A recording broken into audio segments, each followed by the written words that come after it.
Sajeev C Warrier നമുക്കിപ്പോൾ ഉണ്ട്. സജീവ്, യേശുദാസും എസ് ജാനകിയും ഇത് പഴയ തലമുറയിൽ റേഡിയോ ഒക്കെ കേട്ടു തുടങ്ങുന്ന കാലത്ത് തന്നെ എല്ലാവർക്കുമുള്ളൊരു ഓർമ്മയാണ്. ഒരുപക്ഷെ പഴയ തലമുറയായിരിക്കും എസ് ജാനകി എന്ന ആ പേരും ആ മുഖവും ആ രീതിയിൽ ഇപ്പോൾ ഓർക്കുക. പക്ഷേ പുതുതലമുറയ്ക്ക് അത് മറ്റൊരു രീതിയാണ്. നേരത്തെ വിനോദൊക്കെ സൂചിപ്പിച്ചതുപോലെ റീമിക്സിലൂടെയും മറ്റും ജാനകി പുനരവതരിക്കുന്നു എന്നൊരു സാഹചര്യം കൂടിയുണ്ട്. എങ്ങനെ നമുക്ക് ഓർത്തെടുക്കാം എസ് ജാനകിയുടെ മാസ്റ്റർ വർക്കുകളെ? സജീവ് ഏറ്റവും മാർക്ക് നൽകുക അല്ലെങ്കിൽ ഏറ്റവും കൂടുതലായി പരിഗണിക്കുക ഏത് പാട്ടുകൾക്ക്? സജിത്ത്, നമുക്ക് ഒന്നോ രണ്ടോ പാട്ടുകൾ എടുത്തു പറയാൻ സാധിക്കില്ല. കാരണം AVM സ്റ്റുഡിയോയിൽ ഒരാൾക്ക് ജോലി ലഭിക്കണമെങ്കിൽ അക്കാലത്ത് അത്രയേറെ മികവുണ്ടായിരിക്കണം എന്നുണ്ടായിരുന്നു. സുശീലയായിരുന്നു നേരത്തെ, P. സുശീലയായിരുന്നു AVM സ്റ്റുഡിയോയിൽ വർക്ക് ചെയ്യുന്ന ഗായിക. അന്നത്തെ സാഹചര്യം വേറൊന്നാണ്, മറ്റൊരു കാലമാണ്. നമ്മൾ ഇന്ന് കാണുന്ന കാലമേ അല്ല.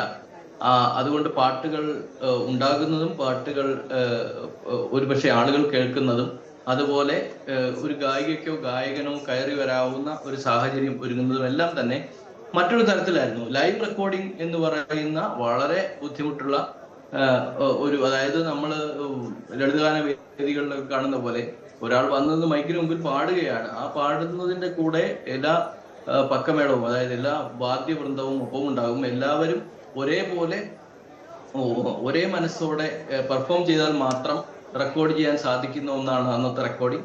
ആ കാലത്ത് അത് ഏറ്റവും മികവോടെ ചെയ്യുന്ന ആൾക്ക് മാത്രമേ അതിജീവിക്കാൻ സാധിക്കുമായിരുന്നുള്ളൂ. ഇക്കാലത്ത് ഒരു ബുദ്ധിമുട്ടുമില്ല. കാരണം മികവ് വേണമെങ്കിൽ പോലും ഒന്നുകൂടെ മാറ്റിപ്പാടാം എന്നോ അല്ലെങ്കിൽ ഒന്നുകൂടി മാറ്റി വായിക്കാം എന്നോ ഒരു ഇൻസ്ട്രുമെന്റലിസ്റ്റിന് തോന്നിയാൽ അങ്ങനെ ചെയ്യാം. ഏതൊരാൾക്കും വിവിധ ട്രാക്കുകളിലായി റെക്കോർഡ് ചെയ്യപ്പെടുന്ന ശബ്ദ ലേഖനമാണ് ഇപ്പോൾ ഉള്ളത്. അക്കാലത്ത് അങ്ങനെയില്ല. രണ്ട് ട്രാക്കാണ്. രണ്ട് ട്രാക്കിൽ ഒരു ട്രാക്ക് ആദ്യം, പിന്നീട് രണ്ട് ട്രാക്കായിട്ട് അത് വികസിച്ചു. ആ സമയത്ത് വോയിസ് ഒരു ട്രാക്കിലും മറ്റ് വാദ്യവൃന്ദങ്ങളെല്ലാം ചേർന്ന് ഒരു ട്രാക്കിലുമായിട്ട് പിന്നീട് റെക്കോർഡിംഗ് ആയി. എങ്കിൽ പോലും ഈ റെക്കോർഡിംഗ് വേളയിൽ ഒരാൾക്ക് പോലും മാറ്റം വരുത്താൻ പറ്റാതെ എന്തെങ്കിലും തരത്തിലുള്ള ബുദ്ധിമുട്ടുണ്ടായാൽ, എന്തെങ്കിലും തരത്തിലുള്ള ചെറിയ പിശകുണ്ടായാൽ ആദ്യം മുതൽ ചെയ്യേണ്ട ഒരു സാഹചര്യം അന്നുണ്ട്.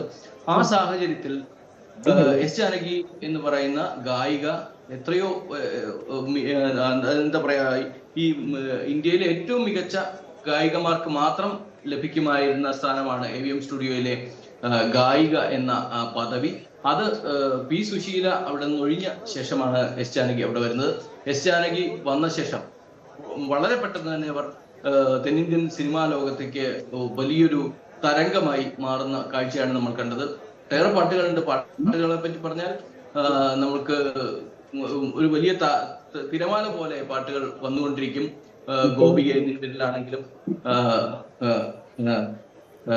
ആ നിമിഷത്തിന്റെ നിർവൃതിയിലാണെങ്കിലും അങ്ങനെ ഒരുപാട് പാട്ടുകൾ, സൂര്യകാന്തി ആണെങ്കിലും അതുപോലെ സ്വർണ്ണമുഖിലയാണെങ്കിലും താനേ തിരിഞ്ഞും മറിഞ്ഞും എന്ന ഗാനമാണെങ്കിലും ഇങ്ങനെ ഇഷ്ടംപോലെ പാട്ടുകളുണ്ട്. ഈ പാട്ടുകളൊക്കെ ഒന്നിനൊന്ന് മികച്ച രീതിയിലാണ് അവർ പാടി വെച്ചിരിക്കുന്നത്.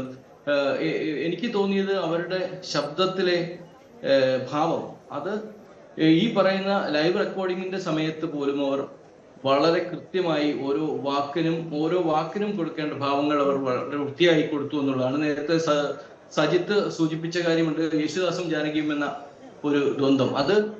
അതിന്റെ പ്രധാന കാരണവും ഇത് തന്നെയാണ്. യേശുദാസിന്റെയും പ്രത്യേകത അതാണ്. അദ്ദേഹം എത്രയും പെട്ടെന്ന് പാട്ടുകൾ പഠിക്കും. ഒന്നോ രണ്ടോ തവണ കേൾക്കുമ്പോൾ തന്നെ പാട്ടുകൾ പഠിക്കുന്ന രീതിയാണ്. അത് തന്നെയാണ് എസ് ജാനകിയുടെയും പ്രത്യേകത. അവരുടെ കടുത്ത ആസ്മ രോഗിയായിരുന്നു ജാനകി എന്നുള്ളത് പലർക്കും അറിയില്ല. അവർ പല റെക്കോർഡിങ്ങിന്റെയും തൊട്ട് മുമ്പ് ശ്വാസം കിട്ടാതെ വലഞ്ഞിട്ടുള്ള സന്ദർഭങ്ങൾ ഉണ്ടായിട്ടുണ്ട്. പിന്നീട് ഒരുപക്ഷെ ഒരു ഗായികയ്ക്കും പാടാൻ പറ്റാത്ത രീതിയിൽ അവർ പാടുന്നതാണ് ഈ കൺസോളിലിരുന്ന് സംഗീത സംവിധായകനോ അല്ലെങ്കിൽ ലിറിസിസ്റ്റോ റെക്കോർഡിസ്റ്റോ ഒക്കെ കാണുന്ന ഉണ്ടായത്. ആ തരത്തിൽ അവർ അത്ഭുതപ്പെടുത്തുന്ന ഒട്ടേറെ സന്ദർഭങ്ങളാണ് ഉണ്ടായിട്ടുള്ളത്. അതിന് കാരണം അവരുടെ ജന്മസിദ്ധമായ കഴിവാണ്. അതിനപ്പുറം മറ്റൊന്നുമില്ല. പഠിക്കുക എന്നുള്ളത് മറ്റൊരു കാര്യമായിരുന്നു. എങ്കിൽ പോലും അവർ ആദ്യം നാദസ്വര വിദ്വാൻ കൂടിയായ ഒരു സംഗീതജ്ഞന്റെ കീഴിലാണ് അഭ്യസിച്ചത് എന്നത് പ്രത്യേകം നമ്മൾ ഓർക്കണം. അതുകൊണ്ടാണ് അവർക്ക് പിന്നീട് ഉച്ചസ്ഥായിയിലുള്ള താരസ്ഥായിയിലുള്ള പാട്ടുകൾ വളരെ മനോഹരമായി വളരെ അനായാസമായി പാടാൻ സാധിച്ചതെന്നാണ് എനിക്ക് തോന്നുന്നത്. അവർ അന്ന് പഠിച്ചിരുന്നത്. ഈ നാദസ്വരത്തിനൊപ്പമാണ്, ആ ശ്രുതിയിലാണ് അവർ പാടി പഠിച്ചത്. അതുകൊണ്ട് തന്നെ കുഞ്ഞു പ്രായത്തിൽ അവർ സംഗീതം അഭ്യസിക്കുമ്പോൾ ആ തരത്തിൽ പഠിച്ചത് അവർക്ക് പിന്നീട് മെച്യൂരിറ്റി ആയ ശേഷം, അതായത് 16-17 വയസ്സിൽ ശബ്ദം മാറുന്നൊരു സാഹചര്യം എല്ലാ ഗായകർക്കും ഉണ്ടാകും. അത് കഴിഞ്ഞും അവർക്ക് ഏറ്റവും മനോഹരമായി താരസ്ഥായിയിൽ പാടാൻ സാധിക്കുന്ന ഒരു സാഹചര്യം ഉണ്ടായി. അത് അവരുടെ ജന്മസിദ്ധമായ കഴിവും ഒപ്പം അവർ പരിശീലിക്കാനുള്ള ഒരു മനസ്സും എല്ലാം ഉണ്ടായിരുന്നു. തെലുങ്ക് നാട്ടിൽ ജനിക്കുകയും ആന്ധ്രയിൽ നിന്ന് പിന്നീട് മദ്രാസിലേക്ക് വരികയും അവിടെ വന്ന് AVM സ്റ്റുഡിയോയിൽ ജോലി ചെയ്യുകയും തുടർന്ന് നിരന്തരം സിനിമകളിലേക്ക് അവർ ക്ഷണിക്കപ്പെടുകയും ഒട്ടേറെ പാട്ടുകൾ ബാബുരാജ് മലയാളത്തിലേക്ക് കൊണ്ടുവന്നു. പിന്നീട് മലയാളത്തിലും വലിയൊരു പാട്ടുകളുടെ പൂക്കാലമാണ് നമുക്ക് കാണാൻ സാധിച്ചത്. അവരുടെ ഭാവസാന്ദ്രമായ ഭാവഗായിക എന്നൊക്കെ വിളിക്കപ്പെട്ടിരുന്നു. തെന്നിന്ത്യൻ ഗാനഗോകുലമെന്നും നൈറ്റിംഗേൽ ഓഫ് സൗത്ത് ഇന്ത്യ, അങ്ങനെ അത്തരത്തിൽ വാനമ്പാടിയിൽ ഒക്കെ പുകഴ്ത്തപ്പെട്ട ഒട്ടേറെ പാട്ടുകൾ പേരിൽ അറിയപ്പെട്ടിരുന്ന ഗായിക നമുക്കൊപ്പമില്ലെങ്കിലും ആ പാട്ടുകൾ നമുക്കിപ്പോ എപ്പോഴും ഉണ്ടാകും എന്നുള്ളതാണ് പ്രത്യേകത. സജിത്ത്, അതാണ് സാഹചര്യം. കൂടുതൽ വാർത്തകൾക്ക് News 18 Keralam YouTube channel subscribe ചെയ്യുക.